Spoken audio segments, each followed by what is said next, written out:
Chapter 16, the Ghastly Market. A lot happens here. I'm going to try and whiz through it as fast as I can. So, Morrigan and Hawthorne, while they have been off exploring and having fun at the Nevermoor Bazaar, Cadence has been busy, being very clever.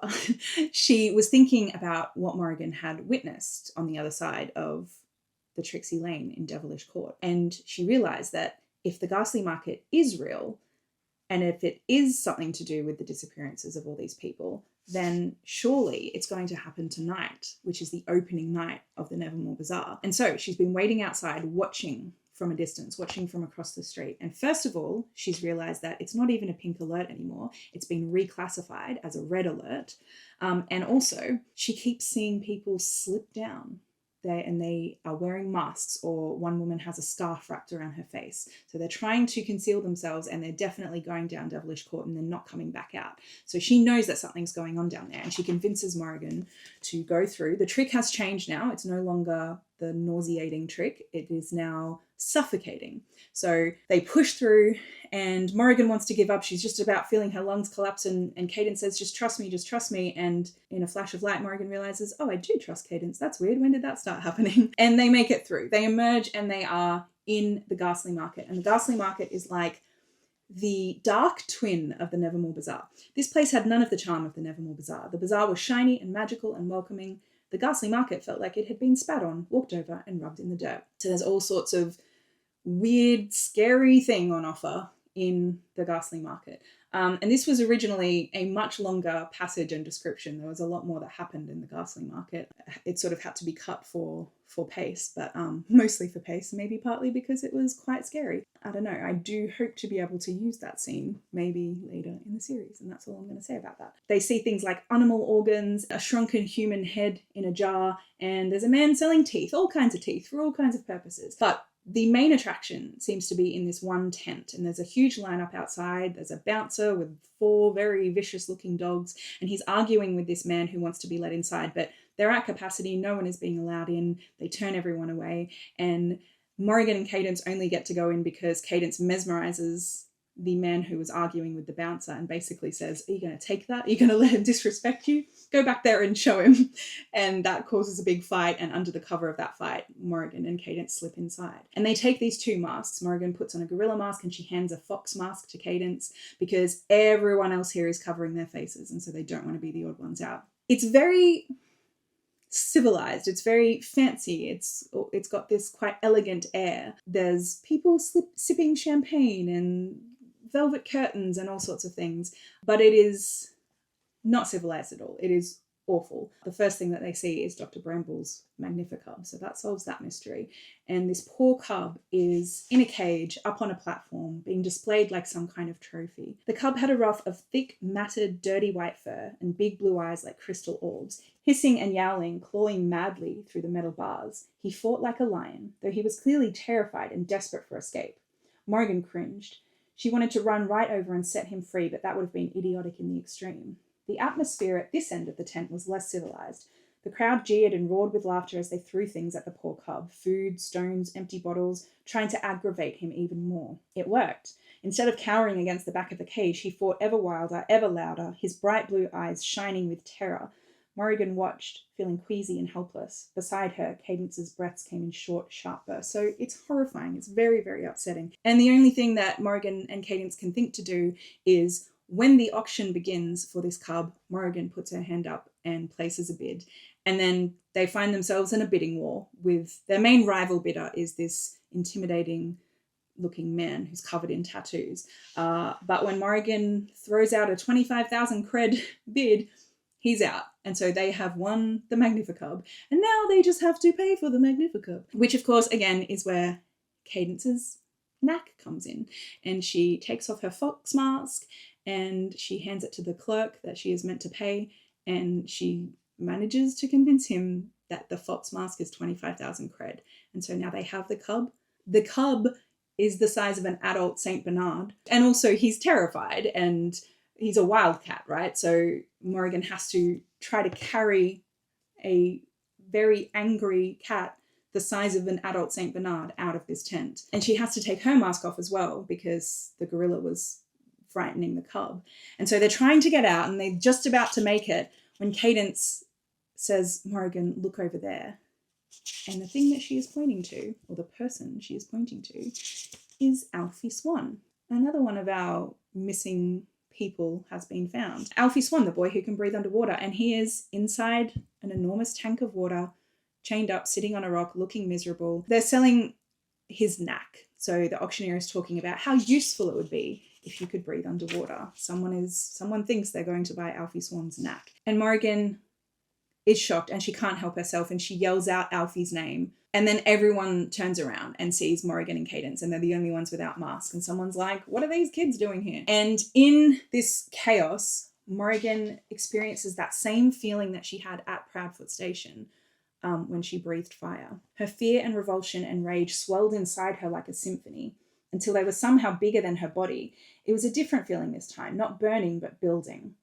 She felt the bold, ballooning reach of her power as it tried to grasp something solid, as it swallowed everything in its path, amplified everything around her in its search for something, for a tool, an instrument. And in a glorious, golden moment, Morrigan felt it settle on the thing that was closest to her, the desperate Magnificub, fighting to get out of her grip and succeeding at last. He leapt from her arms, a yowling cub, but by the time he had landed on the ground, he was a towering, terrifying beast, grown strong on Morrigan's own uncontainable, wondrous power. He roared with a sound like a whole pride of lions, baring his teeth at the auctioneer, who promptly fainted. The tent descended into screaming chaos as the cat took swipes at the crowd, pouncing here and there among them, joyful in his well-earned vengeance. So we do get to see him get revenge, at least. Morrigan and Cadence go and they try to free Alfie, but they are stopped by their rival bidder, the tattooed man, and all of his mates. And this guy has clocked Morrigan and he realizes that she has done that somehow. He says, what are you? How did you do that? And they have no choice. They can't get to Alfie through these 5 men or however many men there are. And so they have to run. And they run out of the tent and they see the Magnificub running out of the tent before them and turning back into a cub. And he manages to weave his way through the crowd, and all Morrigan can do is cross her fingers and hope that he makes it. And Morrigan and Cadence run. They run through the Ghastly Market, through Devilish Court, through all of the Nevermoor Bazaar until they get to the Temple of the Divine Thing, which is where Morrigan and Hawthorne and Homer had agreed to meet just before midnight. And sure enough, the boys are there. Homer and Hawthorne are looking very stressed, wondering where she's gotten lost. And Homer writes a bunch of shouty messages on his blackboard, which makes Morrigan remember the black paper that Jack had given her, and she has it with her. She pulls it out, she takes Homer's chalk, and she writes, found Alfie Swan and the Magnificub, Devilish Court, Ghastly Market, tell Jupiter, bring the stealth. Then she whispered Jack's name 3 times, John Arjuna Korapati, John Arjuna Korapati, John Arjuna Korapati, held the paper to the mouth of a flaming pink torch and watched the ashes fly away. I told you there was a lot that happened in it.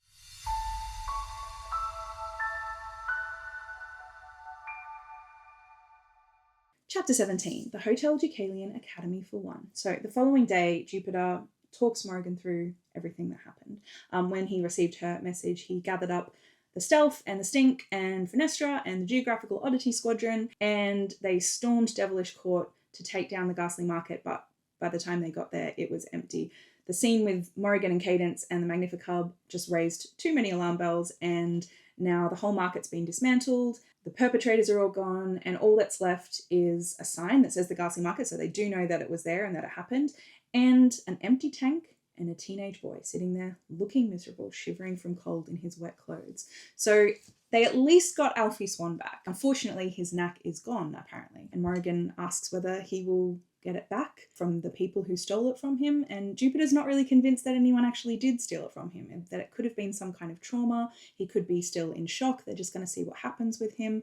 And Morrigan asks, if he doesn't get it back, will he be able to stay in the Wondrous Society? Because, of course, from her frame of reference, entry to the Wondrous Society is contingent on having a knack that you can display in the show trial, of course, and making yourself useful to the Wondrous Society. And Jupiter is kind of bewildered, and he doesn't know. He can't say, because it's the Elder's choice. And I think that kind of disturbs Jupiter. And it also says something really important about the Wondrous Society. The fact that there is a question mark over this, that this traumatizing thing could happen to this kid, and somehow there is a question mark over whether or not he will be allowed to stay in school, is not good. And it does say a lot, I think, about this institution as a whole. Summer rolls on.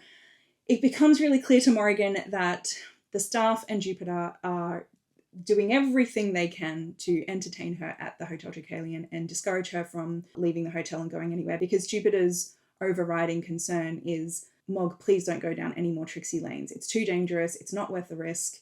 Just don't do it. So there are parties and there are rock concerts on the rooftop and there are midnight picnics and fireworks displays and hot air balloon rides and all sorts of things. And there's a pool party every weekend, and Morrigan even gets to invite all of Unit 919 to come and visit her at the hotel, and she writes them, poor Morrigan, she writes this lovely note. She thought carefully about what she wanted to say, that she was sorry about what had happened at the station when she breathed fire, that it was an accident and she would never hurt anyone on purpose, and please would they come over for swimming and snow cones this Saturday. She closed the invites up carefully with a wax sealing kit that Jupiter had lent her and had Hawthorne hand deliver them on her behalf. But when the day arrived, only he and Cadence showed up. I feel so bad for her. But having said that, this is the summer between the Ghastly Market situation and what follows in this scene. This is the summer that really cements the friendship between Morrigan and Cadence and Hawthorne, because Cadence comes and she hangs out at the Hotel Deucalion and she keeps visiting. And Morrigan is thinking, oh, well, I really want to figure out who is sending these blackmail notes still, but I guess that whoever's doing it is also on holiday, so we're probably not going to hear from them over the summer. But she's wrong, because Cadence gets the next demand, and her note reads, Cadence Lenore Blackburn. Lenore is a name from an Edgar Allan Poe poem. Your patron has an important public appearance tomorrow morning. You will find a creative way to make him humiliate himself. If you fail, we will reveal the secret of Unit 919. Remember, tell no one or we will tell everyone. Morrigan thinks, oh gosh, I mean, I know that Cadence doesn't like Baz Charlton, but if someone told me I had to humiliate my patron, I wouldn't know what to do. And she asks Cadence, what's this public appearance that Baz is doing tomorrow? And Cadence says, oh no, it was this morning. The note came yesterday. He was attending Parliament to petition for stricter border laws. Of course he was. Big, important speech. Oh, Morrigan waited, but Cadence said nothing more. So what happened? Well, I had to really think about it, you know? Right? I was up all night trying to decide what to do. I couldn't sleep. Of course, Morrigan held her breath. But in the end, I just couldn't choose between making him drool through the whole thing, speak in a baby voice, or drop his trousers at the end and shout, Bazzy want potty. Cadence grinned. So I went with all three. Fireworks and water slides and rock concerts were fine, Morrigan thought. But this, truly, was her favourite moment of the summer so far. That's that friendship cemented for life, I guess. Towards the end of the holidays, Jupiter has to tell Morrigan, listen, the elders still haven't made up their mind about whether you're too dangerous to come back to Woonsock, and so for now, your ban has to remain in place. I'm really sorry. School begins again. Professor Onstold starts showing up for lessons, and Morrigan very quickly realizes that there is a quiet revolt happening with the Deucalion staff. They're basically just trying to inconvenience Professor Onstold as much as they possibly can, putting him in a ballroom to teach lessons where Frank is getting ready for a party and there's a band doing a sound check and there's geese being trained as waiters and all sorts of silly things. My favourite is Martha, who is so sweet. Martha prepared lunch for them every day, and after several mumbled complaints from Professor Onstold, Morrigan realised that the maid was deliberately sabotaging his meals, giving him soup that was just a touch too cold, bread a touch too stale, tea a touch too weak. Meanwhile, she always slipped Morrigan a foil-wrapped chocolate or a tiny iced honey cake with her lunch and never gave Onstold a single sweet treat. It was a small act of pettiness, but by gentle, tender-hearted Martha's standards, it was a declaration of all-out war, and Morrigan adored her for it. And of course, the big clangor comes when Fenestra, all she does is walk into the room where Morrigan is having her lesson, and she stands behind Morrigan and starts to aggressively purr and stare at Professor Onstold. And that does the trick, of course. And the next day, Morrigan receives a note from the elders. Miss Crow, I write to inform you that my fellow elders and I have reconsidered your exile from the Wondrous Society campus.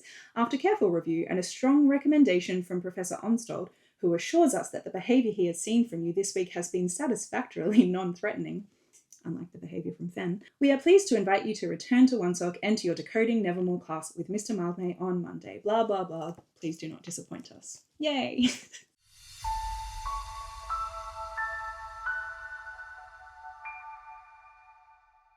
Chapter 18, Riddles and Bones. So Morrigan goes back to school, but on her arrival, apart from Hawthorne and Cadence, no one in 919 is particularly happy to see her. In the week that she has been, in Cadence's words, having a nice week at home in her fancy hotel, the rest of them have received 4 new demands. So the first one was for Mahir, who was ordered to paint rude words all over the Hall of Tongues in Proudfoot House.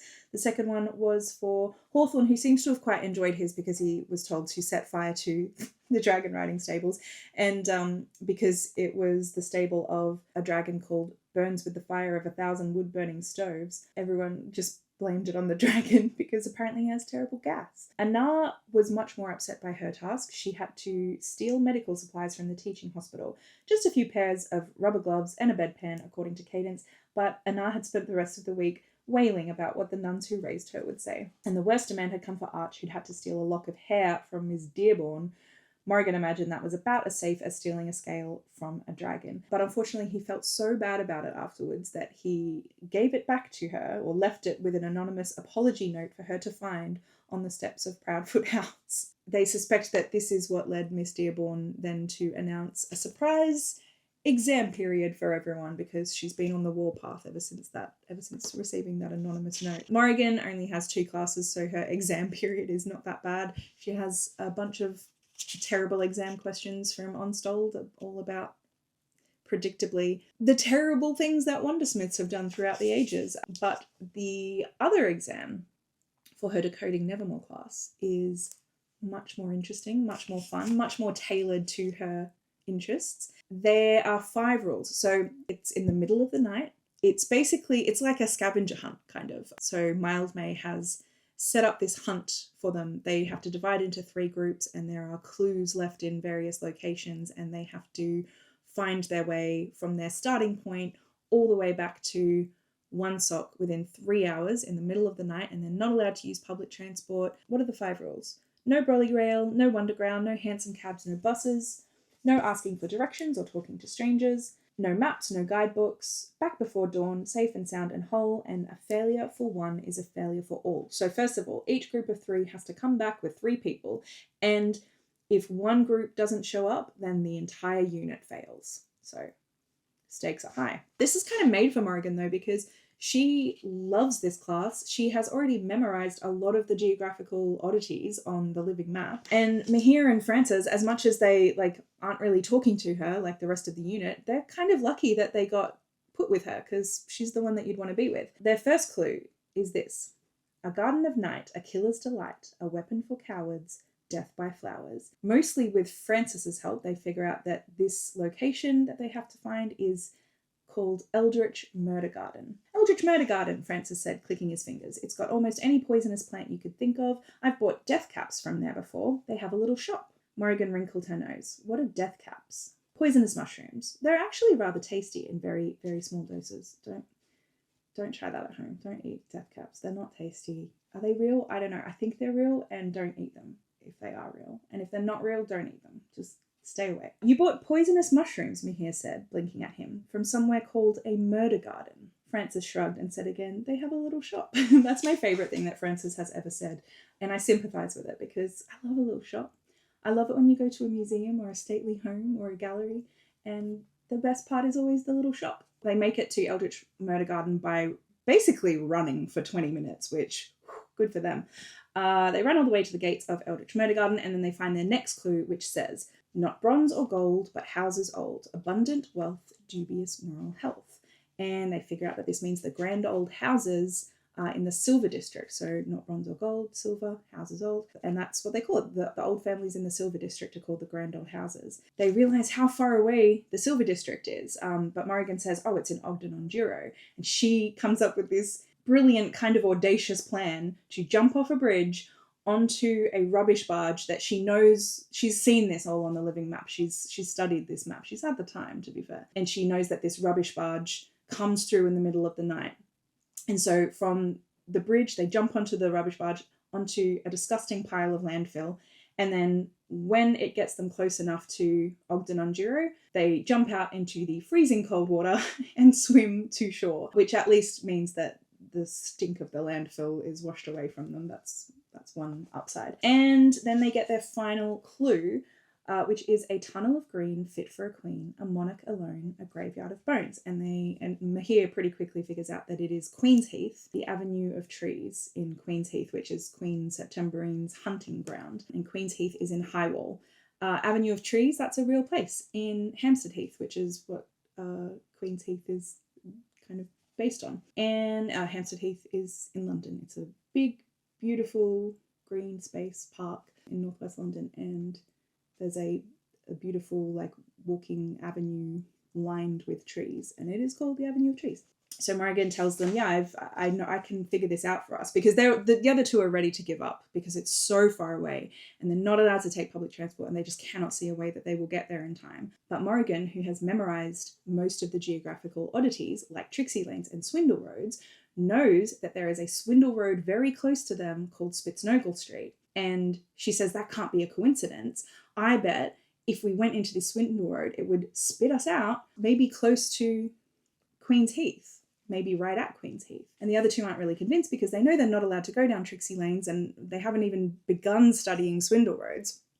And Morrigan's like, listen, the society isn't playing by the rules. We shouldn't play by the rules either. We've got to learn to colour outside the lines. And she doesn't want to admit defeat, because the worst thing for her would be if she had to go back and they failed, and then Dearborn's statement about her that she is a failed experiment, that would be true. And so she's so determined that they are going to pass this exam. And they say, well, you have to go first down the swindle road. And she says, fine. So she does. She goes down this swindle road by herself, and she sees a light like at the end of a tunnel, and she runs towards it. And when she gets to the other side, it's a brick wall, and she turns back. And in this alleyway, in this swindle road, are the bonesmen that she saw at the dock. Not just one, but a whole gang of them. She heard a familiar click-clack, click-clack, and the unsettling scrape of something being dragged along the cobbles. Morrigan's throat burned, her nostrils filled with the hideous smell of dirty river water and decaying flesh. A creeping, oppressive cold spread through her chest. She turned slowly and was faced with something she'd hoped never to see again. The skeletal legion, the bonesmen. There were more of them this time. A horde had gathered, 24 at least, maybe more, and were crowding into the alley mouth behind her. They pressed in shoulder to shoulder, wall to wall, 4 men deep. Click-clack, click-clack, scrape. She just feels this moment of anger because she's supposed to be a wondersmith. People are scared of her, and yet, like, for what? She can't do anything that a wondersmith is supposed to do. And in this moment, she just wishes that she could do something like what Ezra Squall is capable of. And then, almost as if that thought has summoned them, there came a loud whinnying bray from somewhere behind the bonesmen. A great clattering gallop thundered down the alley towards Morrigan, a rider of black smoke cleaving straight through the horde of bonesmen as if they weren't there at all. And she remembers what Ezra Squall said to her the last time that she saw him. Lesson 2 will take place as soon as you request it. And this hunter on horseback stands between her and the bonesmen as if it's protecting her from them, and puts out his big smoky hand in invitation, not saying you've got to come, but just inviting her. She's like, no, I don't think so. I'm not going anywhere with you. It waits. He waits. And then she says, no, I'm not going anywhere with you. And in response, the hunter merely looks back at the bonesman and then looks at her as if to say, really? You're going to stay with these guys? You've got a point, Morrigan thought miserably. She didn't have a choice. Heart pounding, she reached out to grasp the smoky hand, feeling the strangest sensation as they connected, as if she was touching air made solid. With hardly any effort at all, the huntsman pulled her up into the saddle, and the horse instantly took off, scattering the horde of bonesmen as it galloped through.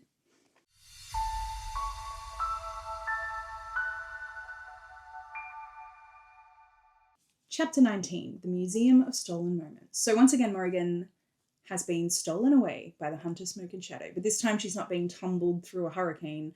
She feels like she's been shot from an arrow, and she is moving through the city at this impossible speed, and when she stops, she finds herself in the middle of this great cavernous hall with lights flickering in brackets on the walls. And as she walks through the hall, she sees that it's filled with gigantic, life-size, what look like snow globes. And each of the snow globes has its own little tableau of life inside. Sculptures of men, women, children, wonimals, and animals, beautifully crafted in their own fascinating little scenes and poses, encased in glass and shrouded in swirling snowy mists that never slowed and never settled. A woman swimming in the ocean, a wolfhound curled up by a fireplace, 2 young men embracing beneath a gaslight. She also sees a motor car that's careening around a corner, and the 4 young men inside it are hanging out of it wildly, looking like they're having the time of their lives. And she's fascinated, and she reaches out to touch one of these snow globes and hears a voice. You're not supposed to touch the exhibits. And of course, it's Ezra Squall, the Wundersmith. And she's a bit freaked out at first because she thinks, is he here? Is he on the gossamer line? How do I know? There's only one way to find out. And so she reaches out and puts her hand through his body. Phew, he's not there. He's just on the gossamer. And that makes her feel a lot more secure, or a bit more secure anyway. And Squall explains, this is the Museum of Stolen Moments. He calls it a spectacle with a capital S. I always thought the Committee for the Classification of Wondrous Acts got it wrong on this occasion. A spectacle is something that inspires awe and delight, something that baffles the brain. The Museum of Stolen Moments is much more than that. It ought to have been declared a phenomenon, or at least a singularity. Spectacle, phenomenon, singularity. Morrigan had no idea what he was talking about. And he goes on to explain that the Museum of Stolen Moments was created by a wondersmith called Mathilde Lachance. And he says it must have required the use of at least 5 of the wretched arts. Nocturne, of course, and weaving, tempers, probably veil. And he cuts himself off because he sees how eager Morrigan is for this information. Of course, because no one is telling her anything about what it means to be a wondersmith. And he knows this, and he is taunting her. He's playing on her insecurities, and he's doing a really good job of it. And he asks her, is it everything you dreamed of and more, being part of the Wonder Society? And he brings up her classmates or her unit siblings, saying before you know it, they'll all be experts in their fields, famous the realm over, the greatest living dragon rider, Nevermoor's foremost linguist, a mesmerist of unparalleled talent. He turned to Morrigan with sad eyes and an exaggerated pout. And you, a child forbidden to use her strength or develop her gifts, curbed and controlled by the very people who fear her the most. And Morrigan can't disagree with that because she knows that the elders fear her. That's why they banned her from one sock. She knows that people are afraid. And he says, I'm here to grant your fondest wish. I'm here to give you an education. Would you like to learn how to summon wonder? She really wants to say no, but she can't because of course she wants to learn how to summon wonder. And he teaches her the first of the wretched arts then, and perhaps the most important, the wretched art of nocturne, the summoning of wonder, singing to make it so. And so we learn that the little song, the little crowling song that she heard him sing, isn't just a fun little ditty. It is his song to summon wonder, to gather wonder to him, to use, to do stuff with. Magic stuff. And he tells her that she needs to have a song of her own. She can't use his. Does she know one? Surely her family sung her a lullaby at some stage. And the only song that she can remember is one that a lady called Mrs. Duffy, one of her private tutors back at Crow Manor, had made her sing over and over and over again when she was a kid, just to be mean, basically. When Morrigan was misbehaving or had gotten an answer wrong or something like that, she would make her sing this song over and over. And the words are, Morningtide's child is merry and mild. Eventide's child is wicked and wild. Morningtide's child arrives with the dawn. Eventide's child brings gale and storm. Where are you going, O son of the morning? Up with the sun where the winds are warming. Where are you going, O daughter of night? Deep down below where the pale things bite. And so this charming Mrs. Duffy has a lot in common with Professor Onstold. She was making Morrigan sing this song as a reminder of, oh, you know, children born on Eventide, children like you, are bad. They bring terrible things with them. And children born on Morningtide are lovely and sweet and everything good. Unfortunately, it's the only song that Morrigan knows the words to. So that becomes her song to summon wonder. And she tries it and it works. It gathers to her really quickly. And she can see it because also Squall has taught her that there's an expression, summoned wonder shows itself to summoner and smith, which means that wonder is invisible when it is dormant and it is invisible to most people. But when a wondersmith summons it, wonder and the wondersmith have this kind of silent agreement that wonder will show itself to the wondersmith. But he says, and although wonder is intelligent, it doesn't discriminate. Once it's been summoned, any old wondersmith can see it. Summoner and smith, you see? But only if you're paying attention, only if you know what to look for. And now Morrigan knows what to look for. And she sees it. She sees these million trillion particles of light gathering to her. And it feels like it's alive. It's skimming over her body and surrounding her. And it's quick and curious. And Squall says, concentrate on your hands. Wonder was eager to please. As soon as he said the words, as soon as the idea entered Morrigan's mind, the floating golden thread seemed to gravitate towards her outstretched, upturned hands, pooling in her palms like sunbeams made liquid. That's just what wonder felt like being warmed by the sun, like holding pure energy, like being pure energy. Morrigan's hands vibrated. She couldn't even see them anymore. She could only see the wonder engulfing them like strange amorphous gloves, 2 clouds of light. It made her feel strange, powerful, and yet somehow under siege at the same time. And that's kind of a recurring theme with Wonder. It evokes these feelings in Morrigan of being powerful and in control, but simultaneously being almost under attack by Wonder. And that's the way she starts to feel. It starts to tip in Wonder's favour. That's what it feels like to her. And suddenly she wants it to stop. She says, how do I make it stop? And Squall doesn't tell her. And she gets insistent, no, make it stop, make it go away. And he just looks at her. And of course, instantly she thinks, oh, he's trying to kill me. He brought me here so that Wonder would do the job. Wonder would attack and kill me. And she panics, and just operating purely on instinct, she flings the Wonder away from her hands, and it's like she's sent it on a mission. It charges off and it hits the nearest snow globe, and the snow globe shatters and water spills out onto the floor, and it's the woman who was swimming, and she spills out onto the floor, a tangle of wet limbs and hair, and she's breathing, or she's trying to breathe. She's drawing these rattling breaths. And Morrigan realizes this isn't a sculpture at all. This isn't a work of art. This is a woman inside this snow globe. And she doesn't know what to do. She doesn't know how to perform CPR. She thinks if Jupiter was here, he probably would, but she doesn't have a clue. And she's panicking and telling this woman to breathe. And Squall says, oh, you're too late. You are years and years and years too late. He says, here stands a spectacle, Squall announced, as if reciting from memory.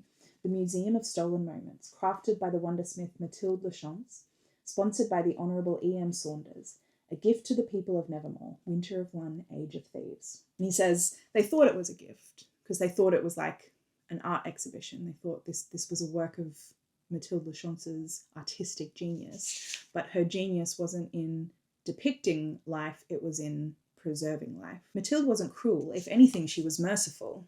She only took her subjects as they reached the very cusp of death. I don't know if it was death itself that fascinated her or the idea of immortality. Either way, these lucky souls will never die. He looked around the room, then shrugged. Or they'll die forever, every moment of every day, whichever way you want to look at it. And Morrigan is instantly filled with horror. She is chilled to the bone because she realizes what she had missed before. She's looking around at all of these snow globes and she sees the young men hanging out of the car, and she realizes they're not off on a jolly. They are falling out of the car mid-collision. And the two young men embracing beneath the gaslight, one of them has a knife to the other one's stomach. And even the wolfhound by the fire, she sees now that his eyes are milky and his fur is patchy and ragged, and he is very, very, very close to death. And so this illusion totally shatters, and Morrigan realizes, what am I doing? I am in this monstrous place with this monster of a man. What am I doing here? I have to get out. And she goes to leave. And Squall is instantly furious and frustrated with her for being such a coward in not wanting to gain these skills and not realizing the power that she has at her fingertips. You are a wondersmith, Miss Crow. We are different. We are better and worse than all of them put together. Don't you understand your place in a society yet? Don't you realize you could bring them all to their knees if only you would try? You have been given a gift people would kill for, a gift people have died for, and you are squandering it. And she shoots back at him. If people have died for it, it's because you killed them. And they part on bad terms. Morrigan has seen the monster emerge. So as he's yelling at her and snarling at her, she sees the wondersmith emerge from beneath his ordinary face. For an instant, his face was the foul mask of a man possessed, the black-eyed, black-mouthed wondersmith of legend, emerging in a moment of uncontrolled fury.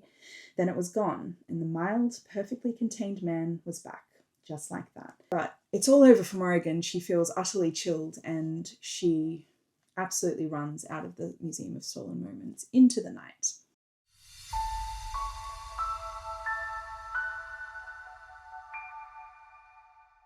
Okay, and that is where we will leave it for this week. I hope you enjoyed the recap. I think the Museum of Stolen Moments is maybe my favourite chapter from this book, either favourite or second favourite. And coincidentally, I also think it's possibly the creepiest thing that I've ever written so far, or one of them anyway. Don't know what that says. But I hope you're enjoying the read along. And this week we are barreling into the final chapters of Wondersmith. So we're going to read 20 to 29, and then I'll see you here next weekend for the recap, and also for the announcement of the giveaway for the end of Wondersmith. I'll tell you what it is and how you can enter. I'll see you then. Have a great week. Enjoy your reading.